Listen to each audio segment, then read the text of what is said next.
class. In the last video, in order to understand the physical geography of India, the different features which India has, like the mountain, plain, desert, plateaus, coastal plain, and the island, we have visited these geological periods, and we have tried to understand how the particular landform has been created.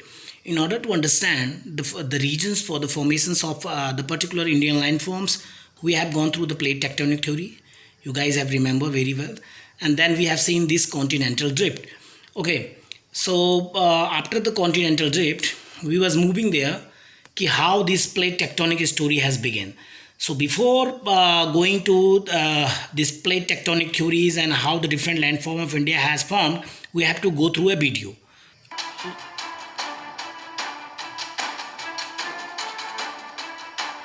Look how the different landform has created over the millions or the billions of years, and now from one land masses they has been moving away from the particular land masses, and this is the Indian plates.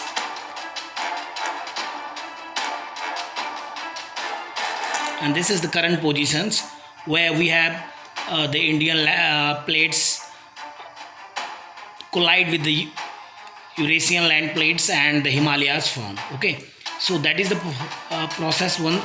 Watch again please.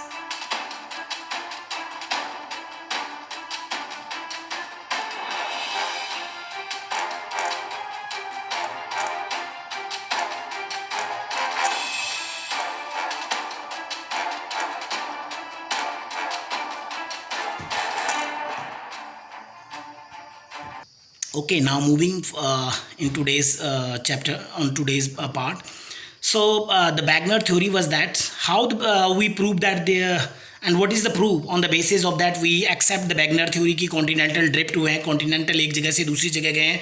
पहले one continent था, हमने बताया कि जो यहाँ के fossil fuel हैं Latin America के वो अफ्रीका में मिलते हैं, ये दोनों आपस में मिले हुए हैं. ये बातें हम लास्ट वीडियोज़ में कर चुके थे.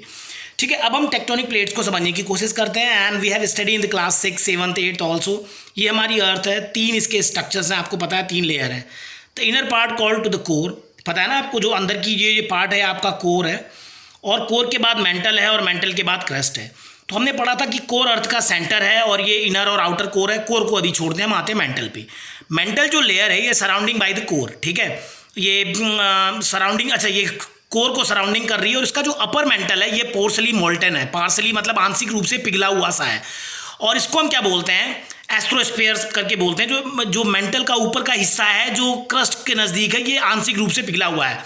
और जो क्रस्ट है हमारा, जो ये आउटसाइडर है crust of the lithosphere, is a rigid outer most layer. ये सबसे रिजिड है, आउटर लेयर है. और इसमें क्या है, इसमें दो चीज़ है, ये दो चीज़ों से मिलकर बना है. इसमें पहला तो मोटा सा थिक कॉन्टिनेंटल, और दूसरा बहुत ही डेंस ओशियनिक क्रस्ट इसका पार्ट है. यानी कि जो आपका ये बाहर का हिस्सा है क्रस्ट, इसमें दो और चीज़ें भी शामिल है. अगर इसको हम डिवाइड करें तो एक पार्ट है जहाँ कॉन्टिनेंटल है, जहाँ हम लोग रहते हैं, 30% जो लैंड है वो मोटा हिस्सा है, वो बहुत ज़्यादा थिक है. और जो ओशियन वाला है वो थिक तो नहीं है, लेकिन वो बहुत रिजिड है, बहुत कठोर है. ठीक है, इसको दूसरी तरह से भी समझना चाहिए कि जो ओशियन वाला है वो जो हिस्सा है, जो प्लेट्स के ऊपर जो ओशियन का हिस्सा है वो गहरा है, जिसके कारण से वहाँ पानी है. तो ये दिखा है फिजिकल प्रॉपर्टीज़ हैं. आपका इनर कोर है सॉलिड आयरन वाला, और ये inner core, outer core, mental, और इसके बारे में हमने जूनियर क्लासेस में बहुत सारी बात की है. अब जो सबसे मज़ेदार है प्लेट टेक्टोनिक थ्योरीज को समझने से पहले हमें ये समझना पड़ेगा कि कैसे सब लेयर्स हैं.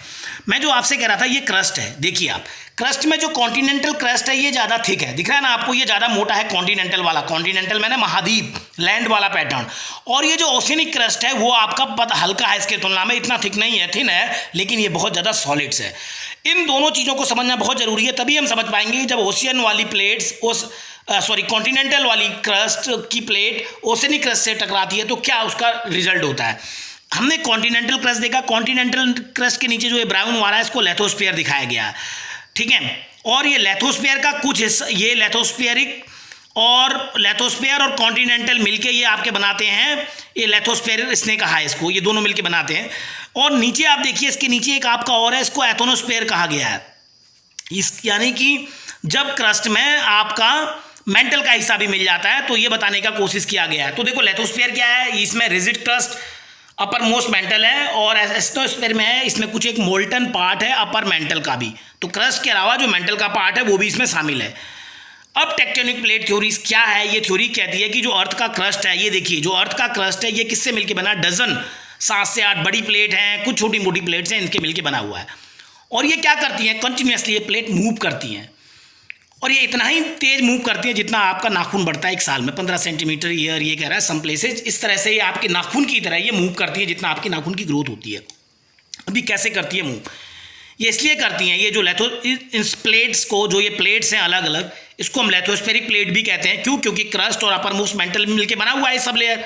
ये प्लेट आपकी किससे मिलके बनी है? सिर्फ क्रस्ट ही नहीं, अपर मोस्ट जो आपका मेंटल है जिसके बारे में हम लास्ट पार्ट में बात कर रहे थे, सिर्फ इसी से नहीं है लेथोस्फीयर, बल्कि एस्टोनोस्फीयर, ये दोनों चीज़ें मिलके ये आपकी प्लेट बनाती हैं।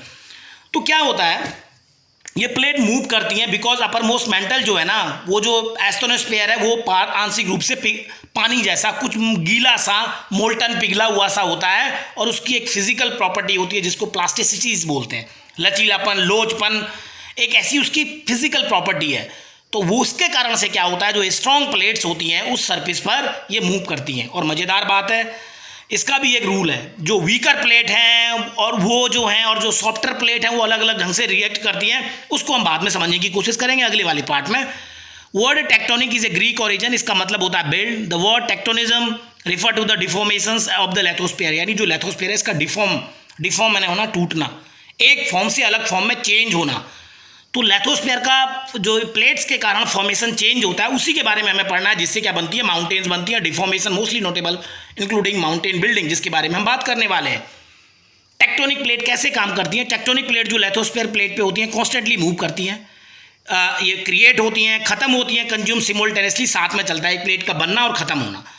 द मोशन समटाइम, कभी कभी क्या होता है, इसके कारण इन प्लेटों के मोशन के कारण अर्थक्वेक आता है, वोल्केनोज आता है, ठीक है, हमने पढ़ा है।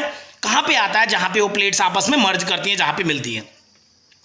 प्लेट मोशंस को समझने के लिए आपको 11th या आगे बड़ी क्लासेस में समझना पड़ेगा, हमें ये समझना पड़ेगा कि ये कैसे काम करता है। ये मेंटल से हीट निकलती है, ये हीट इस तरह से आती है जैसे ये केतली में जब पानी गर्म होता है तो इस तरह से हीट आती है और इसी के कारण ये सर्कुलर मोशन में चलती है, इसी के कारण एक स्पेस मिलता है जिससे कि प्लेट आपकी मूव करती है।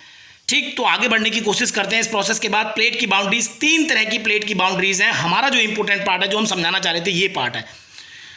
हम ये कह रहे हैं 3 बेसिक वेज हैं जिसके कारण प्लेट, तरीके हैं 3 जिनके कारण जिस तरीके से प्लेट एक दूसरे से मिलती हैं और इसके कारण क्या होता है, each of these plate boundaries has the potential to create, और इसके कारण क्या होता है, जो प्लेट की बाउंड्रीज होती हैं अलग तरीके के लैंडफॉर्म क्रिएट होते हैं। जब प्लेट आपस में कोलाइड होती हैं एक दूसरे से, 2 प्लेट आपस में कोलाइड हुई, देखिए यहाँ अलग अलग दिखा रखा है, जो 2 प्लेट्स आपस में जब कोलाइड हो गई इसको आप कन्वर्जेंट बाउंड्रीज कहते हैं। जब 2 प्लेट आपस से अलग होती हैं इसको आप डाइवर्जेंट बाउंड्रीज कहते हैं। जब 2 प्लेट स्लाइड होती हैं, ठीक है, देखो पहला है कन्वर्जेंट। कन्वर्जेंट का मतलब है 2 प्लेट क्या कर रही है, दूसरे पे कोलाइड हो रही है। ये ऐसे भी जा सकती हैं, इसके नीचे भी जा सकती हैं, अभी हम बात करेंगे। अगर ये प्लेट ओशियन की है और ये है कॉन्टिनेंट की, अगर ये दोनों आपस में टकराएंगी तो इनमें अलग तरीके से बिहेव करेंगी। दोनों ओशियन की हैं तो अलग तरह से बिहेव करेंगी, दोनों कॉन्टिनेंटल की हैं तो अलग तरह से बिहेव करेंगी, क्योंकि प्लेट 2 तरह की हैं, एक ओशियनिक और एक कॉन्टिनेंटल। तो जब प्लेट आपस में इस तरह से टकराती हैं, कोलाइड करती हैं, कन्वर्जेंट बाउंड्री। जब प्लेट एक दूसरे से अलग होती हैं, ये डाइवर्जेंट बाउंड्री। और जब प्लेट एक दूसरे के साइड में ऐसे चले जाती हैं, वो साथ भी जा सकती हैं अगेंस्ट डायरेक्शन में, उसको हम ट्रांसफॉर्म बाउंड्रीज कहते हैं। तो कन्वर्जेंट, डाइवर्जेंट और ट्रांसफॉर्म 3 तरह की प्लेट्स के मूवमेंट होते हैं जिसके कारण लैंडफॉर्म चेंज होता है। पहला वाला है, सबसे इंपॉर्टेंट है कन्वर्जेंट बाउंड्रीज, ठीक है। कन्वर्जेंट बाउंड्रीज में भी ये दिखा रखा है, ओशियनिक प्लेट है और ये है वोल्केनो प्लेट। जब ओशियनिक प्लेट और वोल्केनिक प्लेट आपस में ट्रेंच होती है, जब टकराती हैं, तो इसका ये होता है कि जो ओशियन वाली प्लेट के ऊपर कॉन्टिनेंटल वाला हिस्सा आ जाता है। तो एक तो तरीका ये है, ठीक है। दूसरा हम देखते हैं, अब इसके बारे में बहुत ज़्यादा हम डिस्कस नहीं करेंगे तीनों तरह की प्लेट्स के बारे में। जब कन्वर्जेंट बाउंड्रीज में कॉन्टिनेंटल टकराते हैं, हमें ये समझना जरूरी है, क्योंकि हमारा जो पहला फीचर है हिमालय, उसको समझने में ये महत्वपूर्ण भूमिका निभाएगा। इफ 2 कॉन्टिनेंट प्लेट, हमने बताया था 2 तरह की प्लेट है, कॉन्टिनेंटल और ओशियन। अगर 2 तरह की प्लेट आपस में कोलाइड होती हैं तो माउंटेन बनता है। Usually take place because they both are relatively low in the density, क्योंकि दोनों क्या होता है, रिलेटिवली इनकी डेंसिटी क्या होती है, कम होती है और ये कोलाइड होती हैं। और इस तरह का आप देखिए 2 प्लेट आपस में, जो कॉन्टिनेंटल प्लेट कोलाइड हो रही हैं, उसके कारण आपका माउंटेन बन गया। ये हिमालय माउंटेन है, किसी तरह का माउंटेन है।